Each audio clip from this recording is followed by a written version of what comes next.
Good morning from what is turning out to be a pretty nice day here in York, England. Greetings and blessings to you all. Thanks for joining me again. I trust that what I have to share today will be of help to you and contribute to your life journey. To those of you who are part of the QChurch family here in York, don't forget we are meeting together again corporately in our facility 2 weeks today, for the first time in a very long time because of the coronavirus restrictions. Also remember that we have changed the time to 10 a.m. on Sunday morning. So we'll see you 2 weeks time. It's Easter Sunday morning.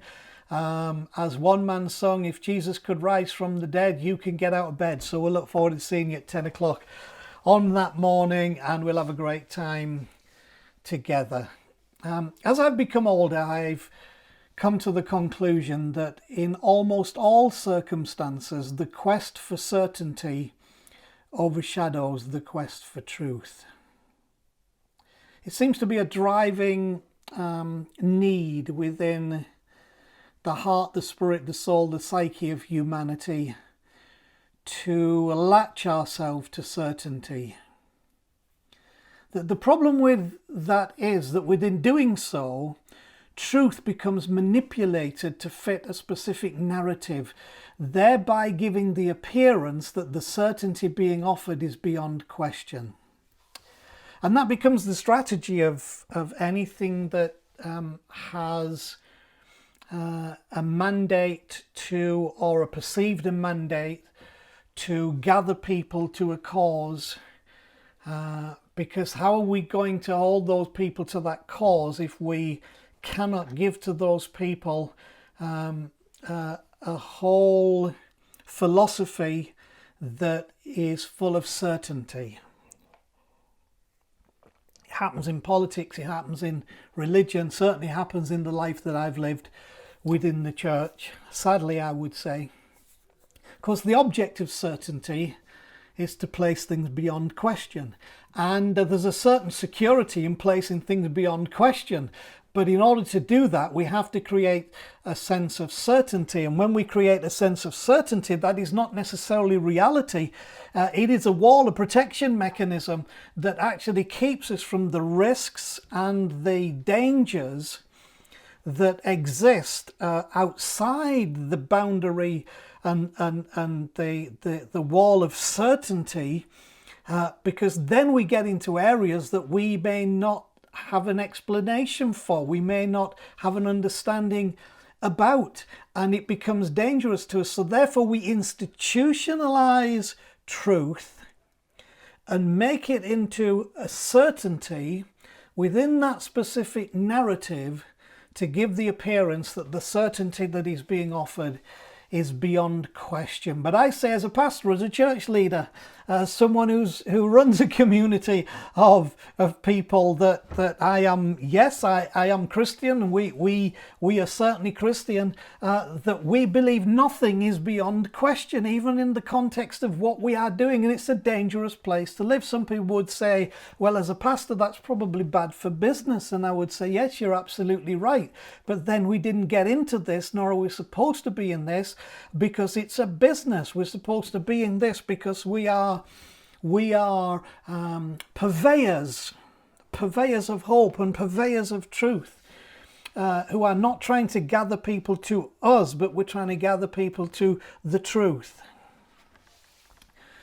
Nothing is beyond question. Listen, nothing is beyond question, and nothing should be beyond question. Even the things that you think are beyond question because somebody told you the Bible says, this is proven, this is whatever. Listen, the whole history of humanity has based its forward momentum not on certainty but on questions, and even when we think we're certain, questioning that of which we think we're certain, and somehow it's brought us into life and full life and wonderful things that we all experienced. And it does the same if you will apply that principle to faith and to God. See, anything beyond question has no quest within it, and therefore it's become static, and that's not faith. The reason we changed our name from Rock Church to QChurch a couple of years ago is because we felt we wanted something that better represented our journey at the present time and what we were offering to people in the context of a journey. And that journey was expressed through changing to QChurch. Now, QChurch stands for quest. We're on a quest. Join the quest. But you see, you can't have a quest without a question. When you put the ION on the end of that word, that's the action of the quest. So an ION on the end of a word is the action of the quest. So the action of a quest is a question. If there is no question, there is no quest. So I have to say most people, and certainly most people in church, are not on a quest because they have no question. And they think their questions are all answered because we've now, by what I've said, we've manipulated truth to fit a specific narrative to give the appearance that certainty being offered is beyond question. You know, I was raised in the days of a Christian musician called Andre Crouch. And Andre Crouch had a song that we kind of sung. It was, Andre was one of these people who began to bridge from church to popular, certainly black soul gospel music, and a great musician, great artist. But he had a song, Jesus is the Answer. I don't believe that any longer in the way that I used to believe it. I actually think Jesus is the question. And I think Jesus being the question is a much more powerful representation of the incarnation of truth in this man, that Jesus came not to be the answer so much as to be the question. Now you could say, but the question leads to an answer. Yes, but if it becomes question first, what the question does, it means it releases you to know that for every answer there is another question, and for every answer there is another question. The very thing that institutions do not want you to feel that you can do, because it may break the mold that they so wish to incorporate, that makes you think that all understanding, all wisdom, all knowledge is within that institution or group. So anything beyond question, it has no quest within it. Okay, so things have to be allowed to be in the realm of question and not become static. So that rather than it being a present, we get to live in the promise of the question. Question is always full of promise. Okay, question is always full of promise. Certainty can become the most horrendous prison that we don't realize it until sometimes we have lost the will to escape from it, because it's become so decorated and made comfortable that then we've lost the will to accept the challenge of the quest and the question. Certainly by its very definition, certainty places limitations on potentiality and possibility, and therefore I could argue it does that to God, him, it, herself. Well, there's some controversy for some of you. The reason I say that is because the moment we think we can define God so specifically that we understand it, know, can explain, we have by very definition ceased to actually hold that person of God, because we have now made that person into an idol that we can bow before, worship, whatever, but we've taken the life out of this source of life. Also places limitations on the potentiality and possibility that lies within us if we get grips in this place of certainty rather than truth. We're more in the constricting grip of certainty than most of us realize. And if I can break that for you today, so that at least you feel you can and should go on the quest for truth beyond where you are, then I will have done my job today. 2,000 years ago, in what some would say was the mock trial of Jesus by the Roman governor Pontius Pilate, he asked the question, what is truth? And I think it's a tremendous question. Some would dismiss that as the meanderings of a pagan empirical master in a far-off country. But actually, what is truth is a tremendous question. And it's something we should all wrestle with. Example in Scripture? Well, yeah, let me give you this one. Paul, the Apostle Paul, who wrote the majority of the New Testament, got a revelation that caused him to see things differently to his tradition. So within the tradition, because he said as a Hebrew of Hebrews, he was a Pharisee of Pharisees, he was a scholar of scholars, he's schooled in all of those things. What he's really trying to explain in his own cultural context is that he was bound in the tradition, like some of us, like you, me, are and have all been at some point. But he got this revelation that caused him to see things differently to his tradition. Now he has a choice: suppress it, submit it to the manipulation of the narrative to give it the appearance, to change it into a certainty that would only mirror what he already knew, or to run with what it was that he was beginning to see wherever it would take him. And this is the controversial thing that he says, that I think most people in evangelical church understanding miss this point. Paul says it pleased God to reveal his Son in me. Now there's the revelation that caused him to see things differently, because all of his tradition was about God being revealed to the people, God being revealed to him. But now he says, no, I got an understanding that from God to show me that he revealed his Son in me, something already on the inside of him to be lived out, not something on the outside to be gotten in.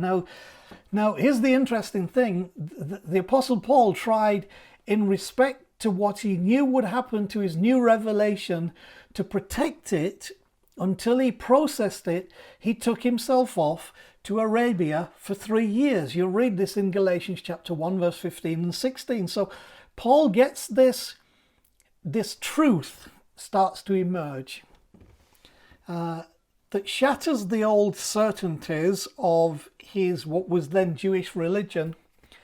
And so his response was not to go into the system, into the institution, to make that change its nature to fit with what he already knew. But what he did was he took himself off to Arabia for 3 whole years. Why? Well, it says for 3 years he went there, and then he popped in to see the apostles, the leaders of the church in Jerusalem after 3 years. And then he didn't go back to see them for another 14. That's like 17 years of protecting this thing, keeping this thing, not letting it fall into the sin of certainty, but trying to allow it to find its freshness, because truth is fresh. Now think about that. Just think about what was he trying to avoid by isolating himself so much in that situation? He was trying to avoid this revelation of truth becoming stuck in his old traditions of certainty. And there are examples in science and physics of the point I'm trying to get through to you. What would you answer if I asked, what does the sun do every day and evening? Or do stars move across the sky at night? Or when you see a star, what is it that you see really in that moment?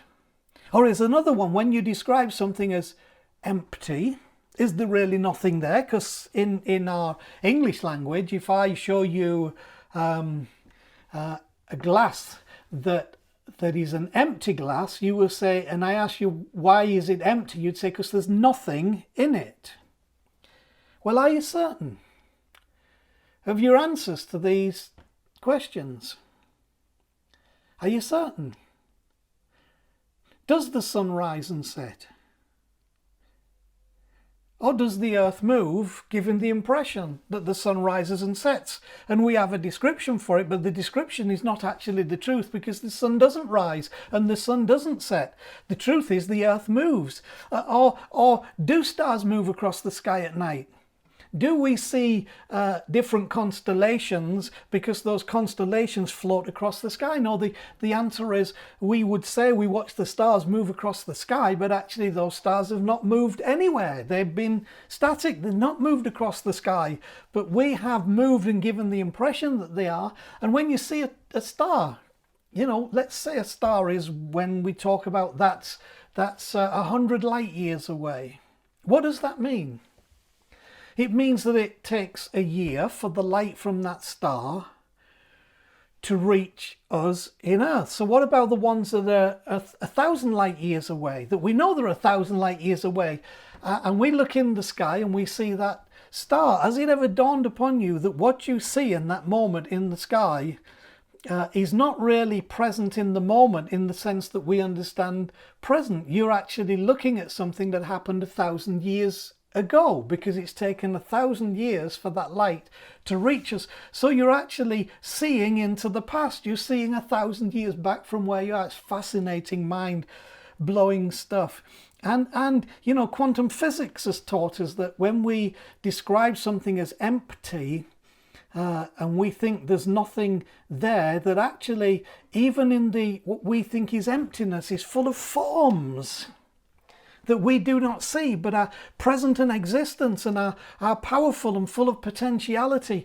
See, the question in our certainty is that we talk with certainty about what we think about these things, but these are examples in nature where our description of what we think we see is understandable, but completely inaccurate in its relationship to truth. All these things may be true in respect to what we think we see, but not in regards to what is in fact taking place. So, are we prepared to accept inaccuracies for the sake of easier explanation? Because that could then bleed into whole of life, and it does bleed into the whole of life, that we are prepared to accept inaccuracies for the sake of easier explanation, because easier explanation gives us this feeling of certainty. And that feeling of certainty gives us a sense of security, and we don't want that security and familiarity and certainty to be challenged, because that's where we feel it's safe. But the problem is, while ever we take that position, we have become victims of something that will rob us of the wonder of the discovery and the observation and the embracing of truth. See, are we prepared to sacrifice honesty for security? I think sometimes we are. I think many times we are prepared to sacrifice honesty for security. It shows up in many ways. Of one of them is we turn a blind eye to what we see happening because that honesty, if we embrace it, would unsettle our security, and we don't want our security unsettling, and so we don't feel always unrighteous or unholy or inappropriate in doing that. We just become to feel that that's part of a living life. See, even the idea that truth could contain within it uncertainty is just too much for some. It's too much for some of you. You think, and please, If truth contains within it uncertainty, just what am I supposed to do? That's where faith comes in, the dynamic of faith rather than static belief. So I return to one of my favourite biblical stories that I think beautifully illustrates the nature of this. And the power is within its inserts, and it's a story found in the Gospels in Luke chapter 24, and it's an incident that's recorded as being after the crucifixion of Jesus, and after the resurrection. And again, see the story within the story. See that this, although it is a story of a couple of people in first century Judea, it's actually a story that's saying way, way more than its specific location or its specific culture. So it talks about these two that are traveling on the day of the resurrection to a village called Emmaus, walking from Jerusalem to Emmaus, and they're talking about everything that's happened. And the story says that while they reasoned, Jesus himself joined them on the road. Now, I don't know if you believe this or not, but I want you to get the point of what this is challenging in our understanding of certainty and truth. So the story says that Jesus joined them while they're talking. And it makes this statement, which I think that's why I said that within the story, it's the power of the inserts that you really need to grab. This is one of those inserts in verse 16. But their eyes were restrained, so they did not know him. Question. By what? What is it that stopped them knowing who it was that was walking with them? See, the story seems to convey that they had known who Jesus was, probably even knew Jesus, if not personally, certainly from a distance, because they had probably been part of the crowd when he talked or whatever, but something about them was enough to need to indicate that they were restrained from knowing him. So therefore they previously, the implication would have recognized or known him. So by what? Why were their eyes restrained? You know, I've heard some preachers say, oh, you know, God blinded their eyes so they wouldn't realize it was Jesus. And personally think that's nonsense. I would rather say the point of this is drawing us to the fact that where they were in their headspace, their thinking, their needs, it would not allow them to really know who it was that was with them in the form that he had appeared.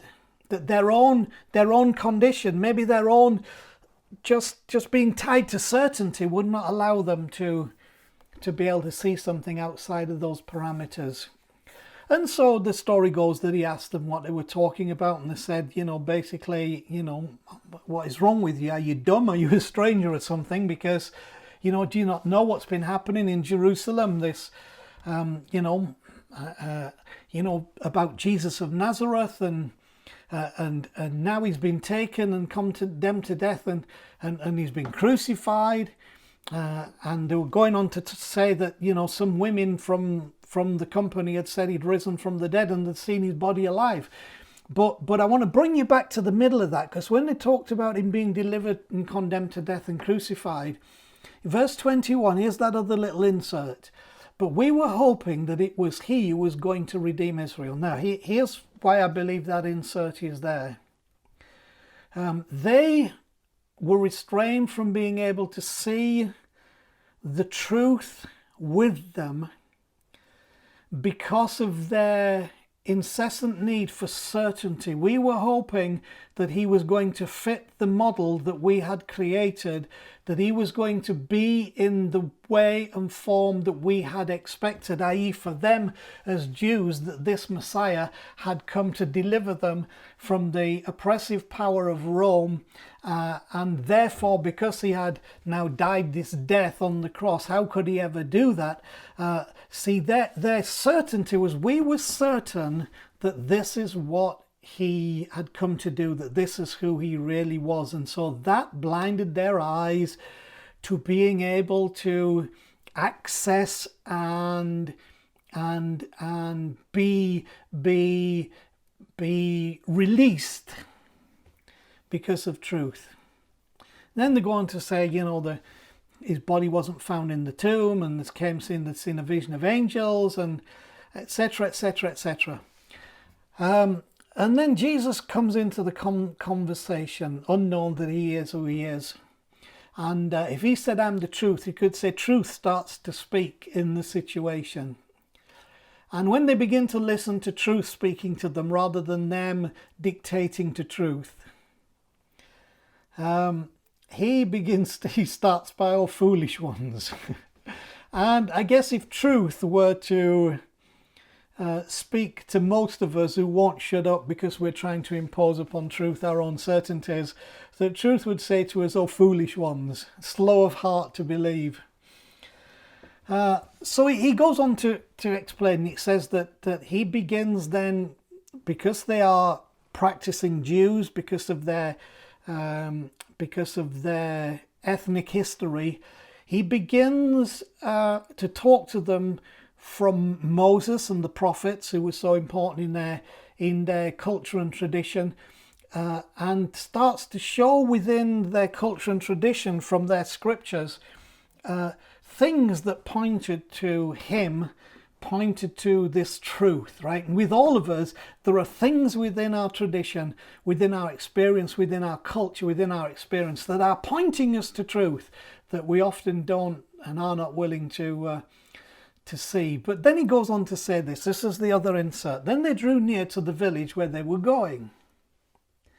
Okay, so they had a plan. This is where we're heading. Okay, that was their certainty. This is where we're heading.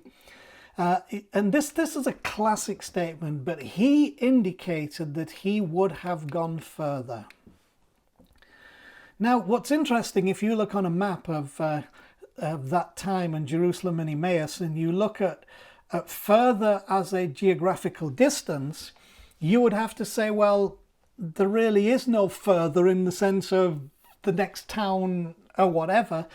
So the question would be, did the writer of this, and was the statement of this indicating that it didn't mean that he would have gone further in the sense of just walking, but further in the sense of what they would learn, where they would be taken in their understanding, where truth would lead them, would be beyond the place that they wanted to stay. Do you get what I'm saying?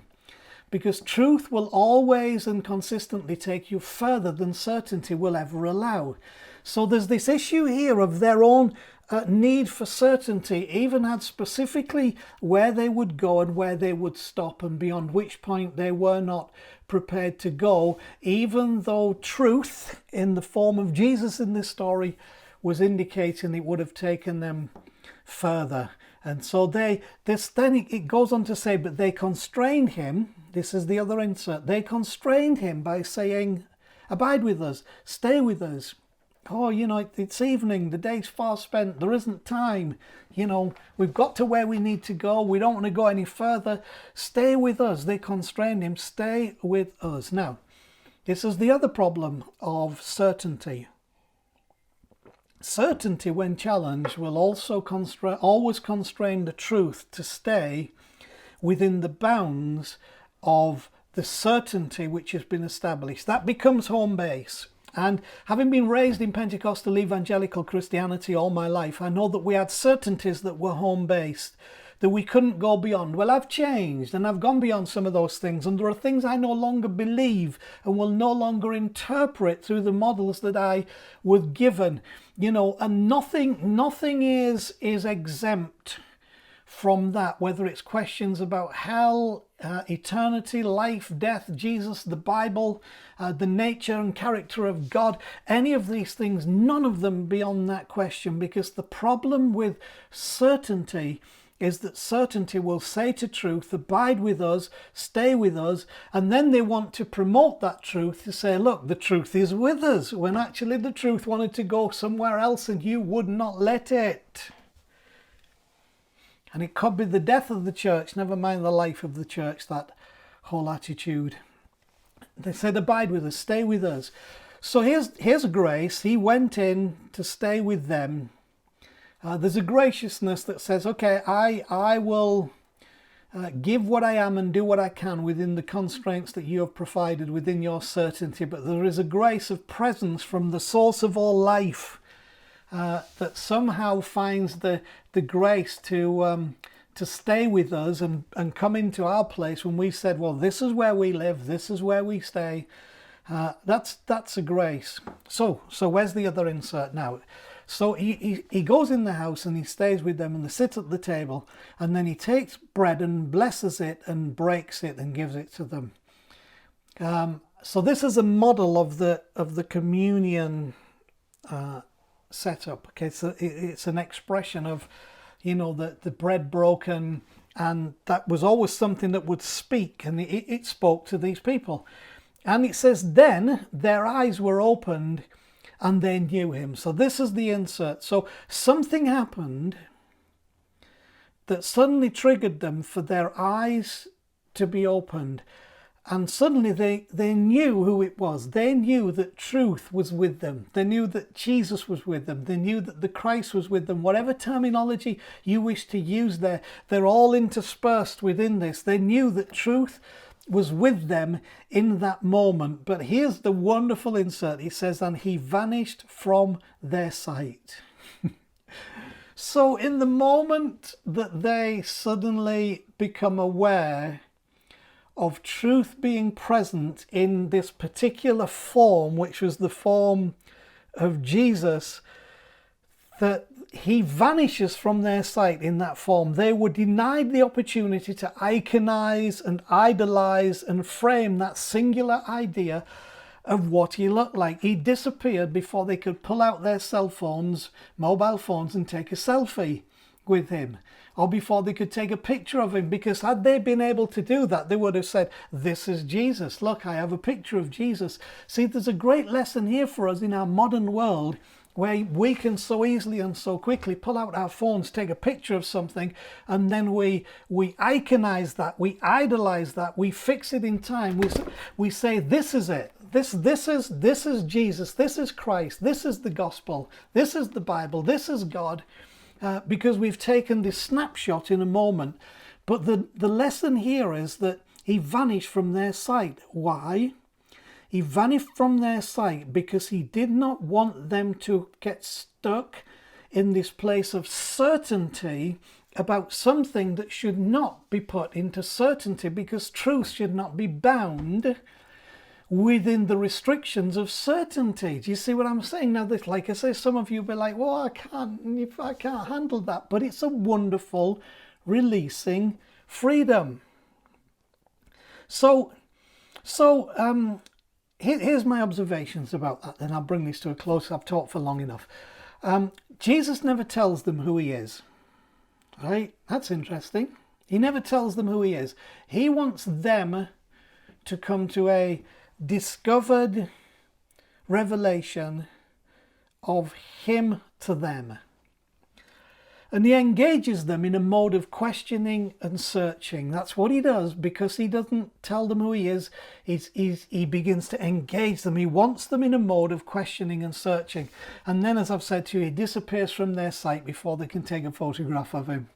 This is a classic example of not seeing truth outside of the model of certainty. They could not see truth outside the model of certainty, and neither can many of you today. They wanted the truth to occupy their space rather than move on into its space, just like many of you today. They wouldn't go far enough, just like many of you today. And when finally their eyes were opened, that specific manifestation disappeared. Truth is an ever unfolding reality. So when Jesus said, I'm the way, the truth, the life, he was meaning the life that you're looking for has to be seen within an ever unfolding reality. Now, that doesn't mean there aren't things that we can't say about the Christ, about the life and the death and the resurrection of Jesus, about the Bible. It doesn't mean there are things we can't say, but it does mean that if we take them out of the realm of an ever unfolding reality and put them into the place of certainty, we have created a prison where the life that was in the truth will die within that prison, and we will be left with a memory rather than a vision, a dream. Remember, what I'm trying to get through to you today is that in almost all circumstances, the quest for certainty overshadows the quest for truth. And we prefer security over honesty. What we finish up with is God as a noun to be explained rather than as a verb to be lived. Truth as a fixed position of certainty rather than a faith-engaged living entity. I am the truth was meant to lead us to the understanding of a living entity that we engage by faith that is not a fixed position of certainty. Don't allow your need for certainty to overrule your pursuit and acceptance of truth. The truth will take you further than your self-imposed limitations will allow. Be willing to know the truth, and the truth will make you free. Don't be guilty of the observation of the French theologian philosopher Blaise Pascal, who said God made man in his image and man has returned the favour. Let the truth make you free. It's not frightening, it's fulfilling, and it will lead you to the life that you're supposed to have, that God intended for you from the very beginning in that revelation. Bless you. I'll catch you again next week.